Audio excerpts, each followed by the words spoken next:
Well, this is the session on the long-form publication, the books that trails behind the journal world in going open access. But we learn a lot from what's been happening in the journal world. And some of us are involved in journals, and some of us only in books. But this session is going to be a little bit different from what you've had before at this conference, because it's aimed to be very informal and more like a fireside chat between the four of us on the panel. Before any of that, I have to remember some housekeeping. At 12:05 precisely, this room is going to be used for the AGM.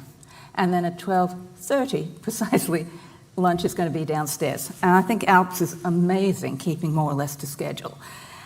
But we may take an extra 5 minutes because we're a little bit delayed.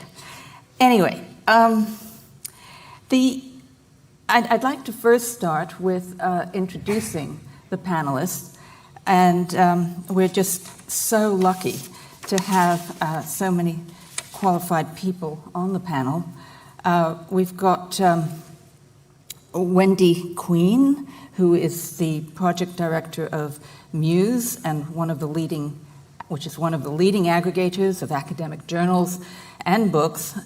She's been especially helpful to me in a project that we're working on, which is a non-BPC model, Opening the Future. And I'm just delighted to have that aggregator perspective because it's kind of a closed box to so many people. My co-chair, which I really should have started with in terms of introduction, is Neil Stern, who's been a publisher and a librarian and is now the managing director of OAPEN and DOAB. There's very little about open access books that Niels doesn't know about. And so it's quite appropriate that he's also the scientific coordinator of the EU project called Palomera. And he'll be talking about that when he talks about OA policies.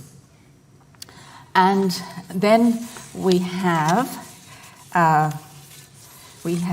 Vivian Berghan, who is our wonderful transatlantic publisher. And Vivian has a lot of experience in the subscribe to open model, which is being applied by a number of journals already, but also in being experimented with in the book world. So I'm delighted to have Vivian with us too. We were supposed to have Christopher Presler, who is the university librarian here in Manchester. And unfortunately, he's down with a very serious bout of COVID, so he can't even join us online, but we send our best wishes. You will be missing someone who is a total delight because he's a very accomplished man. He also runs the John Rylands Library, which if you have time to go and visit, it's a beautiful, beautiful national treasure here in Manchester. And he's also a writer. I don't know how he does it. But I'm going to spend a couple of minutes by way of introduction to the topic. Then each of the speakers will come up and make their very short presentations. Only Vivian has slides. And this is quite deliberate because what we wanted to do was to have more of a fireside chat with you. Yes, we're conveying information, but we're also wanting to give you an insight into the kinds of debates and discussions and issues that we as book publishers face. And I realize that many of you are journal publishers predominantly, but who have an interest in books. And as you know, it's all very different. We like to be exceptional. So the pathway towards open access books has been underway for a while now. Policies are emerging, but the question is, policies, who is issuing these policies? Are they state directives? Are they funder directives? Are they foundation directives? Where are these policies coming from? And how do they get translated into actions? Well, usually after a policy comes a mandate. And that is supposed to be something a little bit stricter than a policy, but unfortunately, particularly for HSS, as you've seen, the funding does not always follow a straight line through mandates and following on from policies. So we'll be talking a little bit about those difficulties. We'll also be talking about the infrastructure needed to support the delivery and the discoverability and the usage of books, the long-form publication. Now, if that sounds a lot to cover, it is. And we talk about this kind of thing endlessly, but I hope you'll have a little window onto the main issues.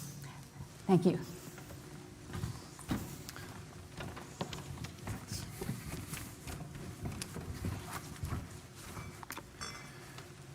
Thank you, Francis, and good morning, everyone. It's a pleasure to be here at ALPS. Last time I was here was 11 years ago, also with Francis, so I only go to ALPS when I'm with Francis, I think. But it's really nice to be here, and I'm delighted to be part of this panel. It would have been nice to have Christopher here too as well. He's a great supporter of open access books. But I think we'll have some interesting discussions around key concerns related to OA book publishing. I'll be talking about two things to start off with. First, funder policies on OA books, open access books, and infrastructures. So on the funder side first, Francis mentioned the Palomera project, of which I'm the scientific coordinator. And so we're trying to understand why there are only so few policies around among the national research funders.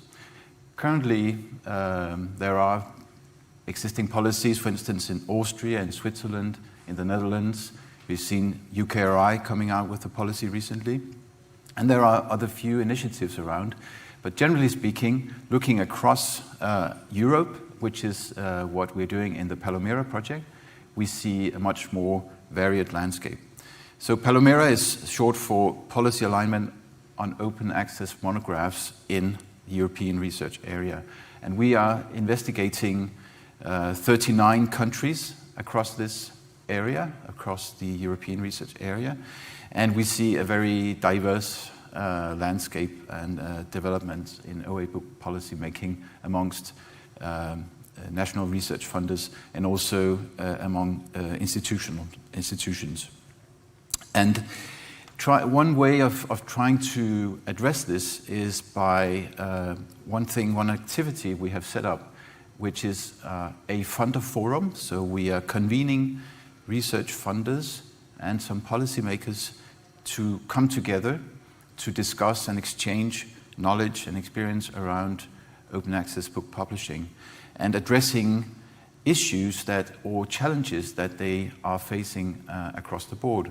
And so we have already had one big meeting where we saw representation from more than 20 countries and a lot of interest in having a forum which is dedicated to open access books. And I should say by books, we're talking about peer-reviewed monographs, edited collections, and other long-form publications. And one of the issues, or the two sort of main issues that have surfaced as interesting topics for funders are business models, trying to understand how this landscape is evolving and how they can fit into this landscape. And therefore, it's also really important that other stakeholders feed into this work. And we are actively reaching out as part of the project to publishers, to infrastructure providers, to researchers, to libraries, to gather input that can help also these policies become efficient when they are going to be implemented, to understand upfront some of the details that are important in book publishing. So business models are important, and the other key topic currently are infrastructures. And this leads me into my second point about open access book infrastructures, which is, of course, very much my day-to-day work at OAPEN, which is providing an open access library of more than 30,000 open access peer-reviewed books, and also the directory of open access books, which is an index gathering metadata of more than 70,000 open access books. And I just want to spend one moment because when I joined book publishing, scholarly book publishing, that was 20 years ago at a university press in Copenhagen, and we saw this issue that we were investing a lot of time and resources into producing very good books, but had a hard time selling the books and getting this proper distribution. So in 2007, we got together with a good handful of other university presses around Europe to try and solve this problem by actually building a platform where we could distribute our books in open access. One of the originators was actually Manchester University Press. And then from there on, OAPEN was created as a library, not only for these few university presses, but opening up as a service provision to all others. And today we have, as I said, many thousand books, and we work with many hundred publishers. So it's interesting to see this development that, of course, policies are driving change, but also it seems like publishers are preparing themselves for this open science change and transformation. And there are really interesting examples, and we'll see some today as well from Vivian, I guess, and others who show how things are developing. And one crucial aspect, of course, is that with new publishing model, open access, we also need new infrastructures. The new director of LIBA told me that libraries need new bookshelves for open access books. And that's true. And we saw in the beginning, a few years ago, just that libraries would pick up open content here and there, put it as links somewhere going somewhere else. Now, actually, open access books are much more embedded into library discovery systems. So the OAPEN library is a collection. DOAB is a collection in the knowledge base of big providers like EBSCO and Clarivate Ex Libris. And we can see from the data coming back from them that thousands of libraries are activating these collections, driving a lot of traffic to the books that we are disseminating. And that leads me to my final point, because of course, in a world of open access, there's no revenue generation directly. We're not selling the books, but the data coming back is important to show the impact and the usage of the books. And we are monitoring that impact. So we are providing usage dashboards to the publishers that we work with. But as you know, probably, a big difference to journals is that as a book publisher, you would normally have your books on several platforms, actually as many as possible, to increase your dissemination. And so we need to gather that data from different platforms. And we are currently in another project with the Koki Foundation in Australia to build a book analytics service where we create a dashboard aggregating data from different platforms. So from JSTOR, from Google Books, OAPEN, Fulcrum, and we are talking to Muse as well currently about also getting that data. And we can have more data sources coming in. So you get a more complete view of the usage of your books. Next month, we'll be launching the service at Frankfurt Book Fair. And we'll be asking publishers to express their interest if they are interested. And of course, I'll invite any of you also to come and talk to me if you are interested in this. So this just leads me to the final point, which I think is sort of coming back again and again at this conference about research, evaluation, indicators, and metrics. I think it is important for books that we think about what are the indicators that we know that funders will be asking about.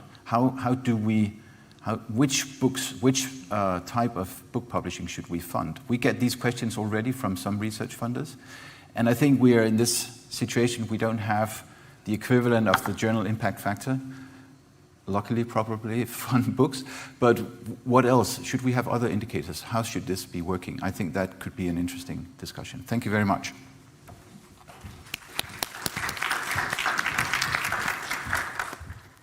Thank you very much, Niels. Now we hear from Vivian. who has some slides to show us. Hopefully. Let's see. Okay. Great, thank you. So thank you for having me. I'm delighted to be here to share sort of what an OA implementation looks like for a publisher, especially for a publisher of our size. And we've mentioned some figures to share that we're going to use to sort of ground the conversation that we'll have later. So just to say, by way of background, we're an independent publisher. We were founded by my mother over 25 years ago, and we're still a family-run press supported by 25 staff. So we work very closely and collaboratively with our authors and the organizations we work with, and it's with conversations that we've had with them that we've really sort of helped us think about our open access policy and has driven sort of a lot of what we've accomplished so far. So we're relatively small. We do 125 new books per year, 40 journals. And as you can see here, we also do about 20 OA, open access books a year at this point. I'll show some other slides to show the sort of the transition of our move to open access. About a third of those are supported by institutional BPCs, but the rest is funded through collective initiatives. On the journal side, we also have about 40 journals. Over half of those are now open access, all driven by sort of APC-free models, especially Subscribe to Open. As Frances mentioned, we're really proud about the successes we've had there. We're now in our 4th year, and we have 15 journals being supported with fully open access, and the support for that has grown exponentially.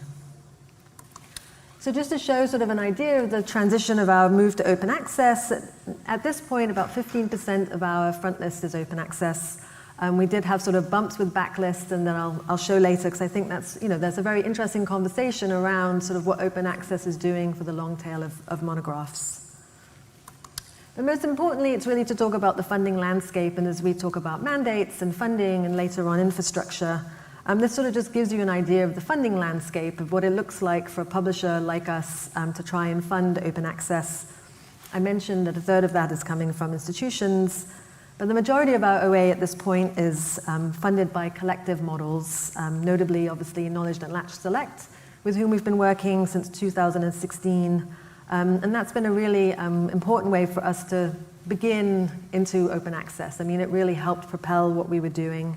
And it's then also working with them that we've launched our own initiative, Migration and Development, which is a collection over 3 years, 20 books a year. And through that initiative, we've funded now 15 books open access, and we're now launching into our 2nd round in 2024. But I think also what's really interesting as we look at how OA is funded is the sort of trends we're seeing, especially in institutional funding. And I think this is very important when we talk about funder mandates and the role that funders will play. And that is that we're seeing author funds increasingly becoming fragmented and coming from multiple institutions, and the challenges obviously that come around the administration of all of that. But above all, also what's really interesting is how regionally far more spread collective funding models are. So I think this is an area we obviously continue to be really keen to explore more and learn and apply what we've learned from journals to books.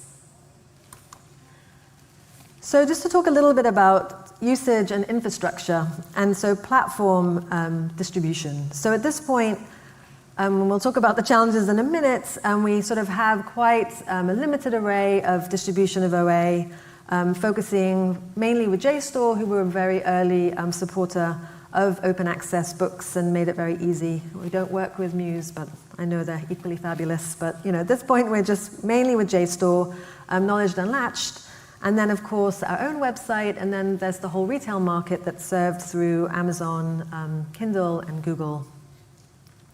I will say I'm really pleased to see how much traffic goes to our own site, and I think this really shows that there's already a lot you can do on your own. And I should say that this is our simple Berkhan website. This isn't an ebooks platform, so we do put everything on the title page for the book, and we spend a lot of time and energy marketing our open access titles and driving traffic, so I'm happy to say that I feel that this is working well.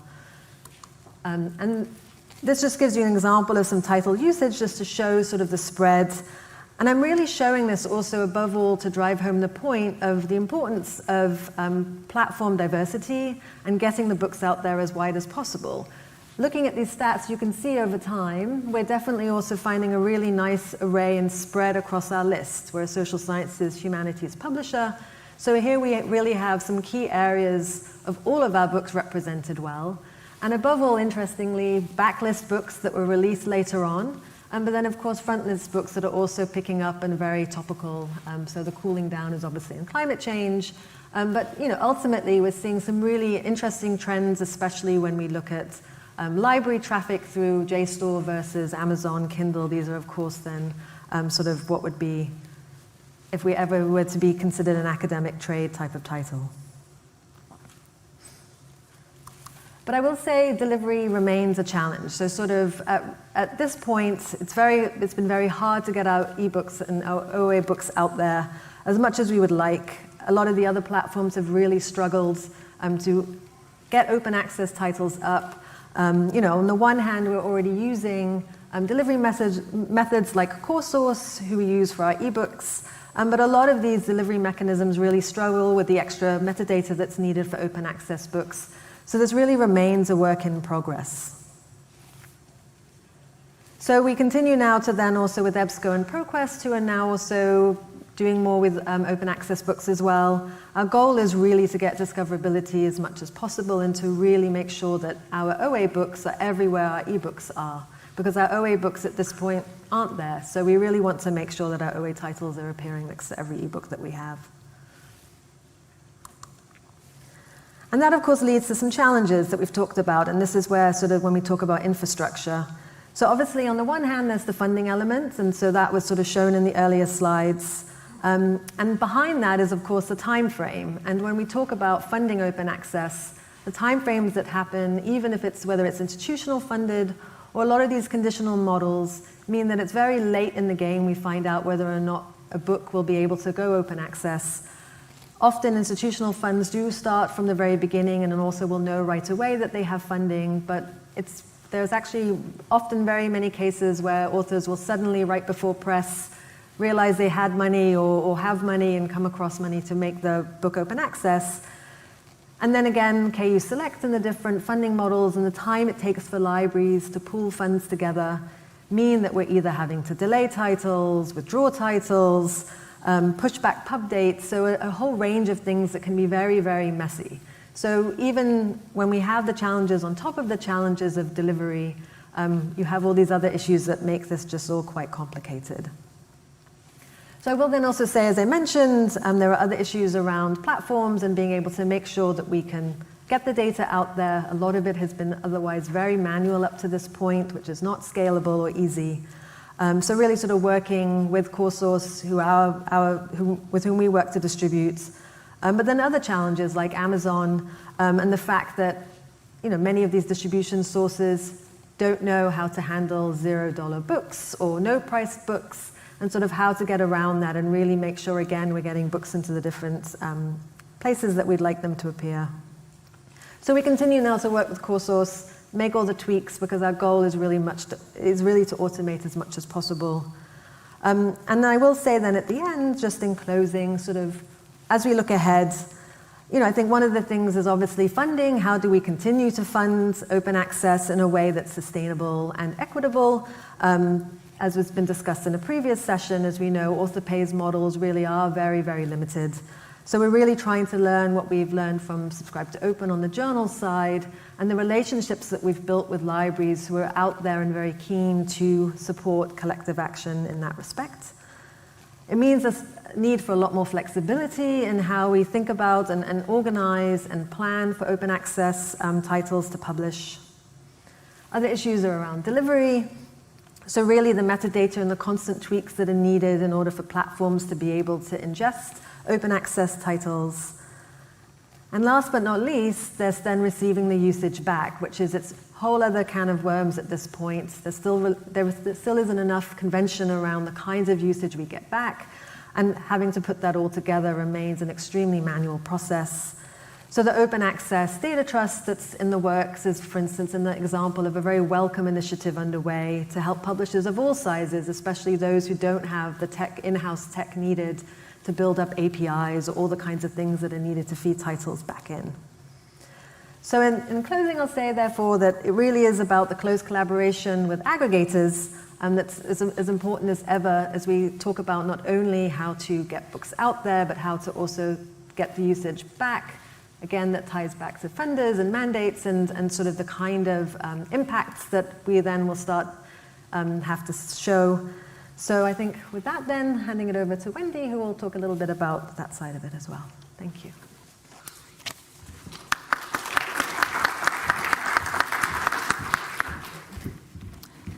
Thank you very much, Vivian. That was terrific and leads very well into Wendy's presentation. Perfect. So thank you, Frances, for inviting me today, and to my panelists, and hopefully I can shed a little light on the role of an aggregator today.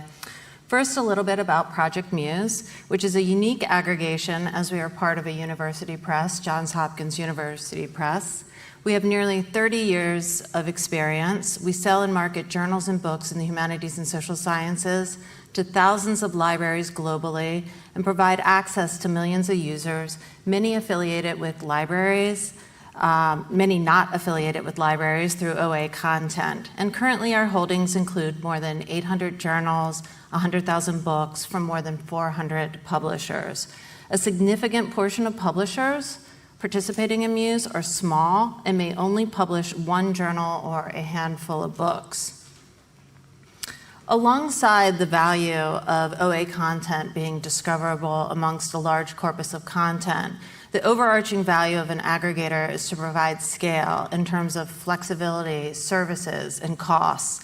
In the case of Muse, we are a nonprofit aggregation that partners with nonprofit scholarly books and journals publishers of all sizes.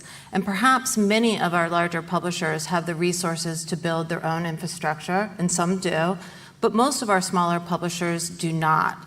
And there are two areas among many that I'll focus on that prevent a smaller publisher from working independently towards an OA solution. One being technology, the ability to build or manage their own platform, and the many downstream activities, and I'll touch more on downstream activities a bit later. And as I hear more often, the ability to market and promote globally, having that reach. Specifically for OA, a vital role aggregators perform in this space is to be three things: experimental, flexible, and supportive. It is important, as many new models are emerging, to support a variety of approaches and share openly about the successes and challenges. As many models are collective or conditional, so they have conditions in order for those models to go forward, the global presence of an aggregator like Muse help participating publishers extend and promote offers. This is particularly helpful for those without their own global teams, and again, this is just one of many examples of the beauty of scale. As importantly, I want to stress the role of aggregators in downstream activities for both publishers and libraries. By downstream, I mean all of the actions and investments it takes to support OA, such as more sophisticated and flexible metadata flows, robust usage reporting, and ensuring OA content is as discoverable as gated content and library discovery systems. An aggregator has to develop the workflows to support emerging models and cannot depend on the flows, the existing flows, as the landscape is rapidly changing. Aggregators also have an important role in discussing the infrastructure need to support open access and how their platforms integrate with the larger ecosystem. So an aggregator is just one piece of the journey to supporting open access. And currently, Muse supports a variety of OA monograph initiatives, and many of those have been brought to us by different publishers, including Frances.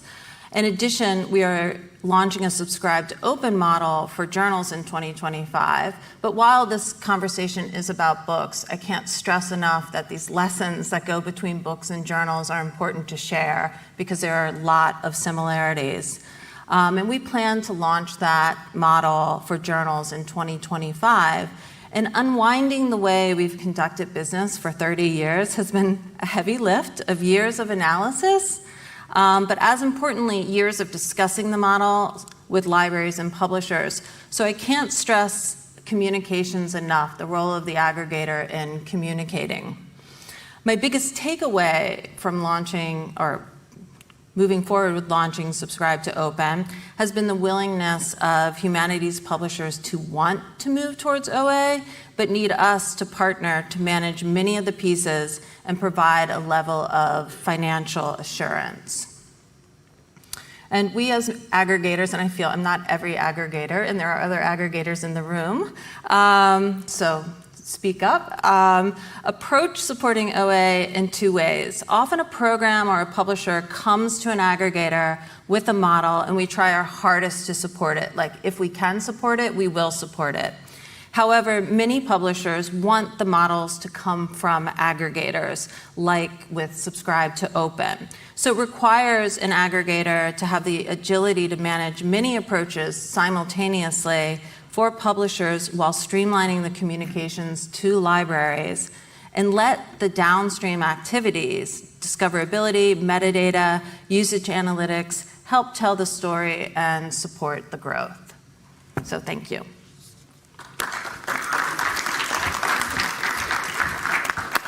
Thank you very much, Wendy. As we are a little bit short on time, I would like to open up to questions and use the questions for all of you to comment in the areas that you still want to say something about. I know we have two online, but are there first any questions from the floor? No? Oh, there's one behind. Yes, gentleman in a light-colored shirt. It's hard to see with this glare here. Hi, can you hear me? Could you say who you are? I'm James Watson from TNF. So you mentioned about a subscribe to open model for aggregators for journals. Can you see it happening for books as well? Yes. Yes. And how does it work? Yes. Yes. Thank you. The same thing that we're doing for journals, that we're in the early stages of trying to do a similar model for books on Muse as well. And I can see it coming together in terms of smaller and medium-sized publishers wanting to come together, do something collectively in order to reduce all the bureaucracy and duplicating all the efforts, and thereby using aggregators such as Muse. We're going to have one of the online questions, and then over to you. And if I could just add, actually, because I think we've seen this also with our migration and development collection, where very much sort of the same libraries that are coming and supporting this initiative over 3 years are the same libraries who've supported us with our book on Open Anthro on the journal side. And these are libraries who are, as with journals where they were subscribing before, they're also buying the books as ebooks. So they see this as a really good way. And not only are they buying books that they would have bought anyway, but now they're buying them with an added outcome of there being potentially being an open access for those books. So I think there's a great deal of parallel there and potential. Yeah, there's a question which is kind of in the same line of what we're talking about from Anita Walls, which is the business model to OA journals has been complicated and unresolved for both publishers and libraries. What lessons learned from OA journal business models might be important for publishers and libraries to try or avoid as we look into OA for books? I can start. I can say, communications is always the answer to everything, but it really is the answer here. But I think as we do more experiments, we're coming up with a more common vernacular, which is making the conversation with libraries and OA easier, and that the programs are starting to share more similarities, so there's not as much of a heavy lift to understanding sort of the principles around moving forward with a new OA initiative for books.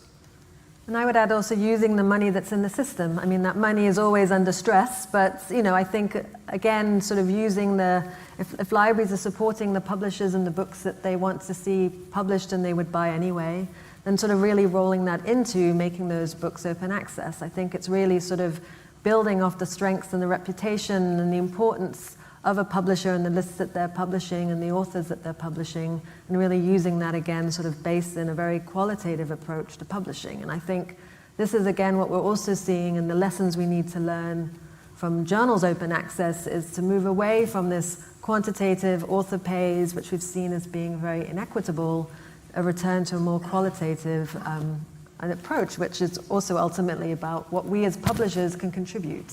I think a quantitative approach is really what's driven a lot of the conversations around what does a publisher add, and I think it's then back on the publisher to kind of put ourselves back and again show what we add to the publication process.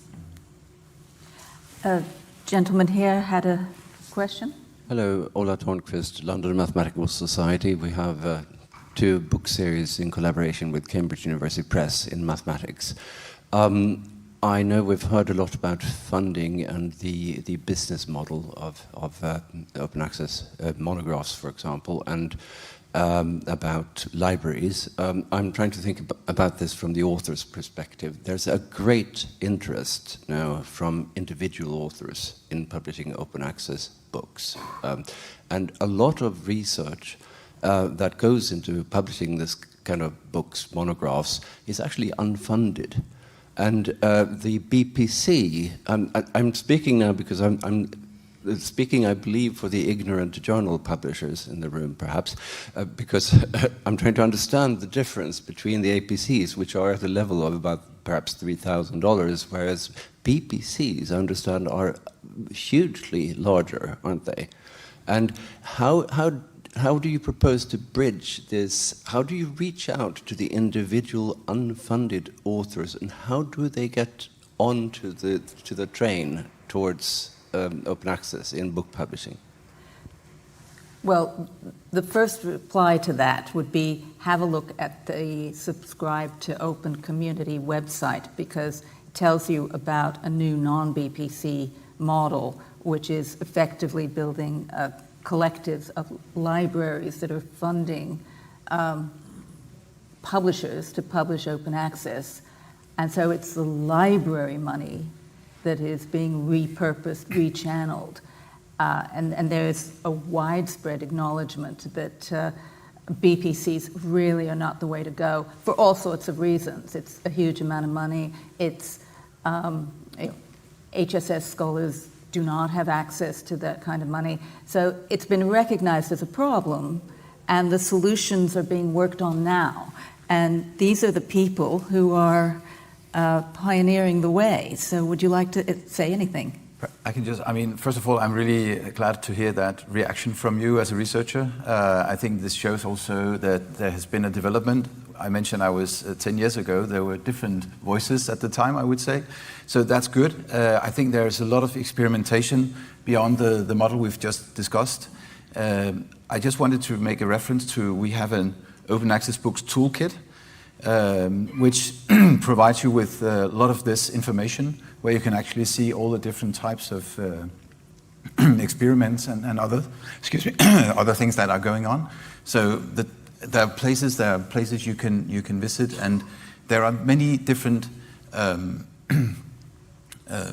ways in which we can bypass the BPC, I would say, and I really commend all the publishers who are trying to do that. Lots of them are in the room actually here today.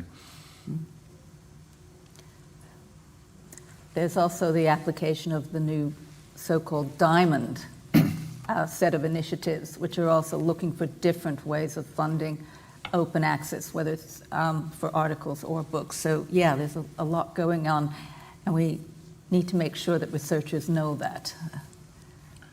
Second question. Yeah, so actually the 2 next questions are along the same lines, I would say, around usage tracking. So the first one is from Michelle Urberg, and it's how are you all tracking usage of this content, and what challenges are you all facing with getting and using metrics for OA books?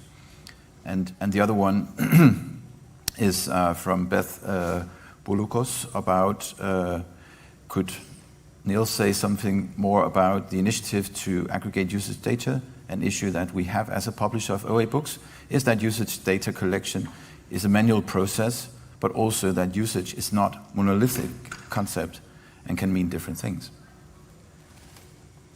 So I can start with usage. So to go backwards a little bit, when we first started hosting OA content on the platform, I wasn't prepared for the usage, I'll say that, because there aren't a lot of standards yet around OA usage. And I'd say to the first point of that question, one of the challenges is the publishers want as much data as possible, but we have to protect privacy, we have to respect sort of those lines, and while everybody's learning, they want everything, and you're like, we can't give you everything, nor do we know everything. And so usage has been sort of a large investment, even from something as simple as buying new software to combat bot activity and to make sure that all of these kinds of things aren't polluting your usage and you have the cleanest set of data as possible. It's a heavy expense, and it was much easier in a gated little world to say, hey, I know who you are and I'm gonna give you a check over here for that piece of usage. And then also making sure that as an aggregator, we're doing as much as we can to support other data aggregators like the Data Trust, as that is, it's a better use of resources for all of our publishers to go to one place than it is for all of our publishers to go to individual platforms and try to aggregate this data themselves. So it's a real opportunity to build a significant piece of infrastructure that serves everyone, but it also just is reasonable. It makes sense to go to one place versus 5. So I'm going to have to wrap up because Wayne has just entered into the room and we've got to get back onto schedule. But Wayne, a really good sign, the success of this particular session is that I think we could talk for hours and hours, but we won't. You'll be pleased to hear. So it just falls upon me to thank everybody. We didn't get to some of the final questions I wanted to ask the panelists about, certain more detailed and granular elements of what they're doing. But you know who they are. We're here. Do come and talk to us, and we'd be really interested to hear from you, your experiences and what you've been learning around OA for books. So thank you very much, and thank you to our speakers.